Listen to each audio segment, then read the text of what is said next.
नमस्ते and good morning friends, कैसे हो आप लोग। आई होप कि आप सब लोग बहुत बढ़िया होंगे। और आज मैं स्वागत कर रही हूँ अपने चैनल पर, लेकिन एक बहुत अच्छी बारिश के साथ।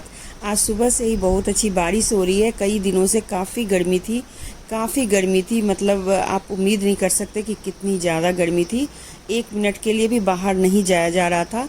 तो जब से हम लोग बाहर से घूम के आए हैं, समर वैकेशन को उस ट्रिप को पूरा करके आए हैं, तो थोड़ी मेरी तबीयत भी ख़राब हो गई और गर्मी भी इतनी थी कि बाहर निकलना ही नहीं हुआ।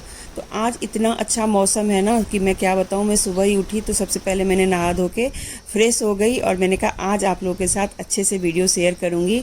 और ये सुबह का टाइम है 7 साढ़े 7 बजे का, और मैं इस टाइम पे चाय पीती हूँ, बनाती हूँ, क्योंकि घर में अभी सब घर में ही है तो आराम से भी ये सारे काम हो जाते हैं।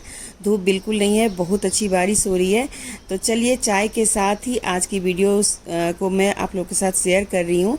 आज कई सारे टिप्स एंड ट्रिक्स शेयर करूँगी जो कि मुझे सफ़र के दौरान झेलने पड़े हैं, और झेलने के साथ साथ मैंने उसका उपाय भी ढूंढ लिया। तो मैं जहाँ गई थी वो महाराष्ट्र का एरिया था, और जैसे ही आप गोवा से निकलते हैं ना, तो गोवा से निकलने के बाद कुछ जगह ऐसी आती है जहाँ पे ये काजू बहुत ही ज़्यादा मिलती है। लेकिन अगर आप ट्रेन से या बस से या फिर आप अपनी प्लेन से जाते हैं तो आपको इस चीज़ का अनुभव नहीं होगा। लेकिन क्योंकि मैं अपनी गाड़ी से गई थी तो मुझे ये देखने को मिला, और ये चीज़ तब मिली जब हम बिल्कुल ही गोवा से आउट हो गए थे, बाहर आ गए थे। तो हमें छोटे छोटे गांव थे तो उसमें ये काजू की फैक्ट्री लगी हुई थी। तो छोटी छोटी फैक्ट्रियां थी और साथ में काजू को वो लोग बना रहे थे, कच्चे काजू को भून के, और फिर कुछ इस तरीके से किलो के हिसाब से बेच रहे थे। तो मैंने जो ये काजू लिया ना, तो इसके ऊपर थोड़ी सी एक पतली सी मतलब बची हुई थी, छिलके जो थे वो। और खाने के बाद ऐसा नहीं लगा कि ये काजू का असली स्वाद नहीं है, लेकिन वो छिलका था तो कुछ अजीब सा लग रहा था, और नमक बिल्कुल नहीं था। तो फिर मैंने घर आके इसको नमक डाल के और अच्छे से इसको भून लिया, और इससे इसका क्या हुआ कि छिलका जो था ना बिल्कुल ही कड़क हो गया। और उसके बाद इसे मैंने कुछ इस तरीके से रगड़ के और इसे छिलके को उतारने की कोशिश की। थोड़ा टाइम लगा क्योंकि बहुत जल्दी नहीं उतरा। मैं ये नहीं बोल सकती कि एकदम रगड़ देंगे तो निकल जाएगा, लेकिन थोड़ी मेहनत करनी पड़ती है। और कई बार ये रह भी जाता है। तो बिल्कुल ही सफ़ेद अगर आपको चाहिए तो थोड़ा सा बैठ के आपको तसल्ली से इसको हटाना पड़ेगा, और अगर आप गर्म कर देंगे तो जल्दी हट जाएगा।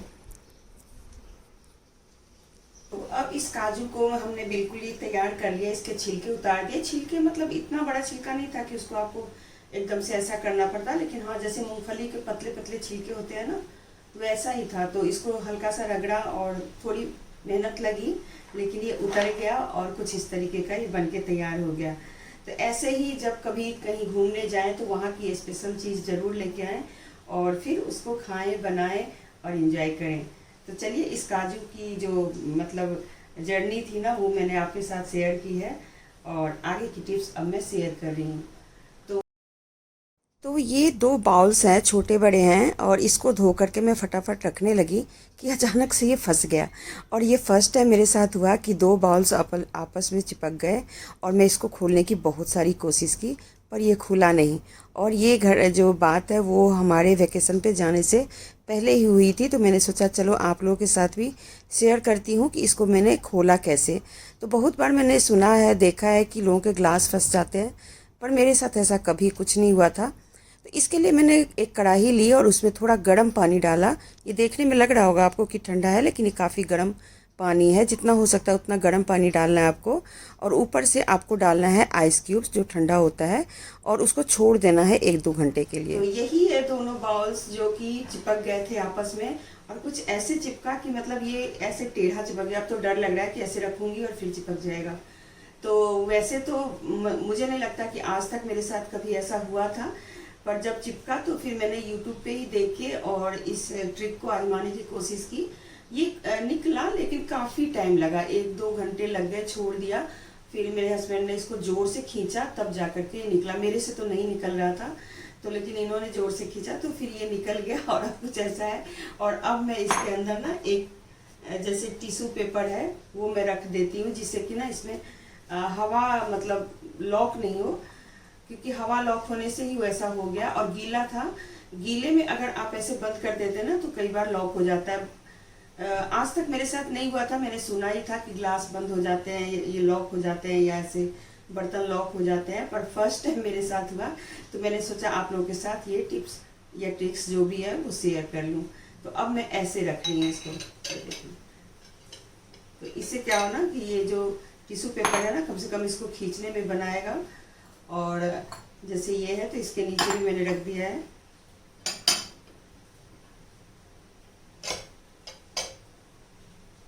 तो इस तरीके से अब मैं इसको रख रही हूँ।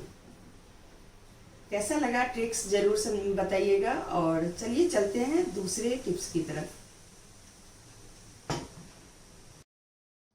तो यहाँ पर देख सकते हैं कि मेरा ब्लड टेस्ट हो रहा है, क्योंकि थोड़ी सी मैं बीमार हो गई हूँ। तो ऐसा नहीं कि कुछ ऐसा प्रॉब्लम है, लेकिन हाँ मेरा पहले का ही जो प्रॉब्लम है उसी के तहत ये मतलब ब्लड टेस्ट करवा रही हूँ मैं। ये जैसे पिछली बार दिखाया था डॉक्टर को, तो उन्होंने बोला था अगली बार जब आओगे तो आप ये वाला टेस्ट फिर से करवा के आना। तो ये टेस्ट होता है मेरा हर दूसरे तीसरे महीने होता रहता है। और काफ़ी दिन हो गए थे मुझे अपने हाथ की चाय नहीं पी थी। और बाहर की जो चाय होती है ना वो कहीं पे इतनी मीठी, कहीं पे एकदम बेकार। तो आज मैं अपने हाथ की चाय बना रही हूँ और इसको पीऊँगी। तो इसलिए पहले मैंने किचन को साफ़ किया, और साफ़ करने का भी मैं आप लोगों के साथ शेयर कर रही हूँ। थोड़ा बहुत किया था, मतलब डीप क्लीनिंग नहीं थी, लेकिन हाँ काउंटर टॉप वगैरह को क्लीन किया था। तो चाय बनाते बनाते मैं कुछ और भी टिप्स शेयर कर रही हूँ। तो जो हमारा डेस्कटॉप होता है ना उसके जो कीबोर्ड होते हैं, तो ये वाले जो कीबोर्ड होते हैं इसमें ना बहुत ज़्यादा मिट्टी बैठती है और धूल तो जमता ही है। तो मैं क्या करती हूँ, हर एक 5-6 महीने पे इसमें एक स्लिंग पेपर आता है, पन्नी बोलते हैं, जो रैप करने के लिए आता है फूड को, वही वाला है ये। और इससे मैं क्या करती हूँ कि इसको मैं रैप कर देती हूँ। कोई भी कवर कपड़े का या कुछ ऐसी चीज़ें डालने से अच्छा है कि आप इससे ना इसको पूरी तरह से पैक कर दें। और अगर किसी को चलाना भी हो तो आराम से चल जाता है। ऐसा नहीं है कि वो बटन्स काम नहीं करेंगे। वह हालांकि मेरे घर में अभी इसका यूज़ नहीं हो रहा है, तो मैं ऐसे ही इसको पैक करके रख रही हूँ जिससे कि धूल मिट्टी इसके अंदर नहीं जाए। और ये वाला टिप्स ना आपके बहुत काम आने वाला है, क्योंकि इसको देख के आप रिमोट कंट्रोल जो होते हैं, जितने भी टीवी रिमोट या एसी रिमोट जितने भी होते हैं ना, आप सबको कुछ इस तरीके से इस पन्नी से रैप करके रख दीजिए। आपका काम बहुत ही आसान हो जाएगा। और मुझे लगता है कि ये वाला टिप्स ना आप लोगों को बहुत ही पसंद करने आने वाला है, और बहुत अच्छा लगेगा जब आप कमेंट करेंगे कि आपने भी किया। तो चलिए, अभी जो हम जहाँ घूमने गए थे ना वहाँ पे देखिए बहुत बड़े बड़े नारियल के पेड़ थे। तो मैंने सोचा थोड़ा सा इसका भी क्लिप ले लूँ। तो देखिए कितने अच्छे मस्ती में झूम रहे हैं और गिर भी रहे थे। उसके बाद रास्ते में हमें एक और प्रॉब्लम बहुत बड़ी फेस करनी पड़ी, क्योंकि हम अपनी गाड़ी से गए थे तो हम बड़े बड़े कंटेनर पानी के ले रहे थे, लेकिन उसको अपनी छोटे बोतल में शिफ्ट करना बहुत ही मतलब परेशान करने वाली चीज़ थी। तो मैंने क्या किया, जो छोटे वाले बोतल होते हैं ना उसके ऊपरी हिस्से को काटा और फिर अपने बोतल में लगा के एक कीप की तरह इसको इस्तेमाल कर लिया। तो है ना ये बहुत बढ़िया टिप्स। अगर रास्ते में आप भी हैं और आपको बोतल से पानी भरने में दिक्कत हो रही है तो आप कुछ इस तरीके से करके, चाकू वगैरह हम लेके गए थे तो इसलिए हमें दिक्कत नहीं हुई, नहीं तो फिर आप होटल वाले से या चाय वाले से मांग सकते हैं। तो चौड़े मुँह में तो आपका इस बड़े वाले बोतल की कीप से हो जाएगा, लेकिन छोटे बोतल में नहीं हो पाएगा। उसके लिए आप छोटा वाला कोई कीप बना लीजिए। चलिए, बहुत दिन हो गए थे हमें अपने घर का जो स्वाद होता है ना वो वाला खाना खाए हुए। तो आज मैं बना रही हूँ दही तड़का, और इस दही तड़का को बनाने का तरीका थोड़ा सा अलग है। मैंने यहाँ पे प्याज, हरी मिर्च वगैरह को जीरा का तड़का लगा के पहले एक बार उसमें तड़का लगाया, दूसरी बार फिर मैंने राई, लाल मिर्च, कड़ी पत्ता इन सबको लेकर के फिर से मैंने उसके ऊपर फिर से मैंने तड़का लगाया। तो 2 तड़के मैंने बनाए। आप चाहे तो एक तड़के से भी काम चला सकते हैं। और थोड़ी सी कश्मीरी लाल मिर्च का पाउडर डाल के इसको कलर अच्छा सा दे के, और दही को मैंने पहले ही फेंट लिया था, और ज़रा सा पानी डाल के इसको रख लें। और उसके बाद इस दही तड़के को आप चावल या रोटी के साथ खाएं। आपको कढ़ाई चढ़ाने की ज़रूरत नहीं पड़ेगी। नमक डालें और इसका स्वाद लें। ये देखने में भी इतना बढ़िया लगता है। और धनिया पत्ता से ज़रूर गार्निशिंग करें, क्योंकि धनिया पत्ता जब डालेंगे ना तो ये जो दही तड़का है वो बहुत ही अच्छा लगता है। तो कई लोग कढ़ाई में दही तड़का बनाते हैं, आज मैंने आपको बिना कढ़ाई चढ़ाए ही बता दिया।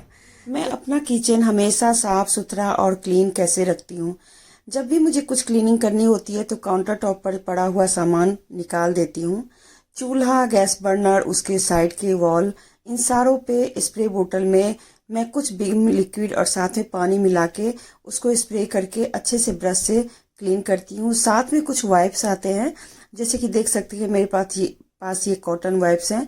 इससे बहुत अच्छे से क्लीन हो जाता है, कोई भी कूड़ा या गंदगी जो होती है, मिट्टी वगैरह बहुत अच्छे से निकल जाती है। क्लीन करने के बाद जो भी आपके पास सामान है थोड़ा बहुत चेंज करके उसको ज़रूर सजाइए। और उसके बाद कुछ चीज़ें ऐसी होती है जिस पे हमेशा ध्यान नहीं जाता, उन सबको ज़रूर गर्म पानी में सर्फ डाल के धोइए। और जो कपड़े होते हैं किचन में यूज वाले, उन सबको भी धो लीजिए। इस तरीके से मैं अपने किचन को क्लीन करती हूँ, सूखा रखती हूँ। सुंदर तरीके के ऑर्गेनाइजर आते हैं, जो सेल्फ है, काउंटर टॉप सेल्फ होता है, इस पे ना बहुत अच्छे से नमक, मिर्च या कप्स वगैरह आ जाते हैं। ये कुछ इस टाइप के स्टैंड होते हैं जिस पर आप जैसे कि वाटर बोतल हो गए या चम्मच वगैरह का स्टैंड है, कप्स हैं, वो भी आप रख सकते हैं। तो मैं कुछ इस तरीके से रखती हूँ। और इस तरीके से रखने से क्या होता है कि आपका काउंटर टॉप काफ़ी फ्री होता है और आप आराम से कोई सब चीज़ें कर सकते हैं। तो यहाँ पर मैंने एक दो ऐसी चीज़ें भी ली हैं जिसमें कि स्पून वगैरह रखती हूँ। और देखिए ये जो हैंगिंग बास्केट जैसा है, तो इसको रखने से ना इसमें बहुत सारी चीज़ें आ जाती है। तो इस तरीके से आप किचन को सुंदर बना सकते हैं, क्लटर फ्री भी रख सकते हैं। ये हैंगिंग ट्रे जैसा होता है, इसको टांग के इस पे बहुत सारी चीज़ें आ जाती हैं। कैसा। और किचन की क्लीनिंग के बाद अब मुझे रखने हैं अपने कपड़े, तो मैं यहाँ पे कपड़े ऑर्गेनाइज कर रही हूँ। और इससे पहले मुझे अपने कवर्ड को भी साफ़ करना है, तो मैं वो सब क्लीन कर चुकी हूँ, पर मैंने आपको दिखाया नहीं। तो चलिए, जब बाहर से घूम फिर के आते हैं तो ये सबसे बड़ा काम होता है अनपैकिंग का, और ये करने में कई दिन लग जाते हैं। तो घबराने की ज़रूरत नहीं है, धीरे धीरे करके आराम से कर सकते हैं। और मैं भी ऐसे ही करती हूँ, क्योंकि सारा काम इकट्ठे करने से प्रॉब्लम शुरू हो जाती है। मिलते हैं फिर। तब तक आप इस छोटे से ब्लॉग को एंजॉय कीजिए।